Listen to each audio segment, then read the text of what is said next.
The Institute, episode 5. Let's get right into it because a lot went down in this episode.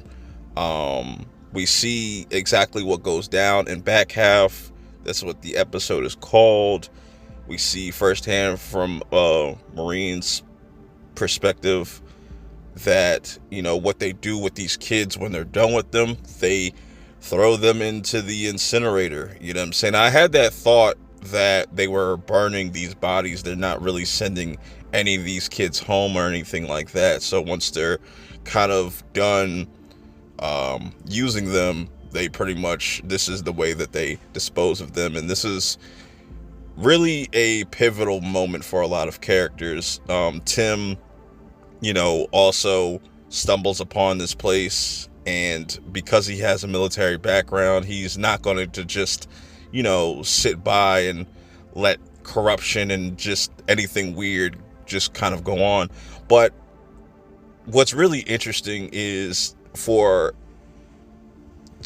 since this series has started, or the show has started, Luke hasn't really broke character.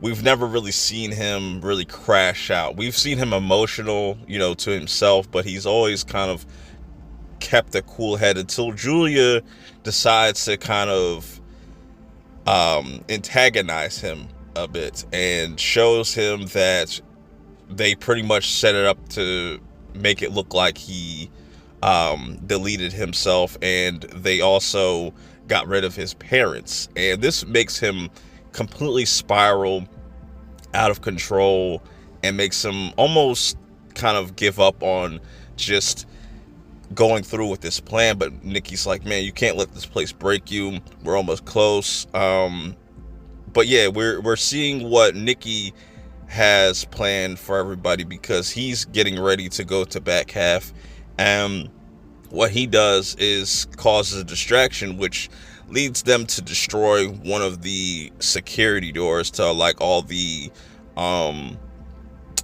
cameras and whatnot, which I don't know why they would put that there. That was kind of just poor placement. There's a lot of things that just makes me think, like, are these people professionals, or are they just like amateurs that are running this? Because it's like you're allowing these kids, not really allowing, but you're getting yourself caught up in, I would have thought that they would be a little bit tighter as far as security, but for right now, it's looking like they've gotten one up on the people in charge. Meanwhile, you have Luke trying to get Marine to flip, not knowing that Julia's kind of watching this. She can't tell what's being said or what's being done, but all she can do is just kind of watch. While this is going on, we have Wendy and Tim kind of looking through the property of where the Institute is, and nobody's really looked into it. A lot of suspect things. These two are very much getting close, and I'm still on the fence about Wendy. It does seem like she does genuinely care about Tim and figuring this out. But there were certain things, like when Tim went out there, he was kind of pretty much explaining what he saw. There's this no trespassing sign, and there's letters missing, and this is like kind of what made me kind of scratch my head. How would she know exactly what letters are missing and how to say them? You know what I'm saying? That was kind of like weird. But then there's other instances where I feel like Wendy genuinely doesn't know what's kind of going on with this town, or never really looked into any of it, or she's just kind of playing the part, playing her character, playing her role, and she's waiting for the perfect time to kind of flip on Tim. So now that Julia's trying to kind of figure out or piece things together, like what is going on, what is Luke possibly planning, because right now she is in complete petty mode. Meanwhile, Stackhouse goes to meet Tim to kind of let him know, like, stop looking around, kind of threatening him. You know what I'm saying? I feel like these two are going to clash sooner than later. in a physical way. You know what I'm saying? I feel like Tim's going to be the one to kind of get rid of Stackhouse because he is the security. He's going to kind of be the big obstacle. Julia's trying to figure out what Marina knows about Luke and whatnot, and she's just getting really frustrated at this point because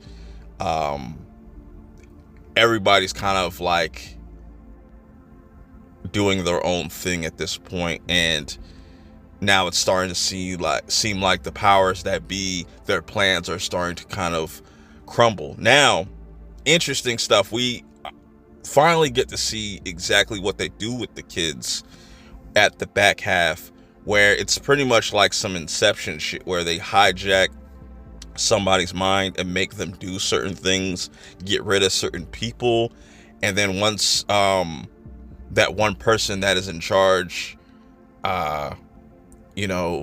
is the one in control, that's the person that ends up getting put into the incinerator. This is where we see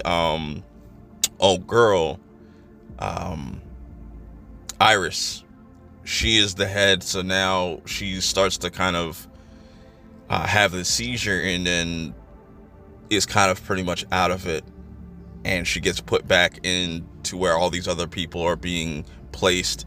So everybody's kind of like the powers that be, like Julia, Hendrix, they're excited because it was a successful mission. And Hendrix gets excited because Julia tells him to meet her in the storage room, and you already know what they do back there, but it's not what he was expecting.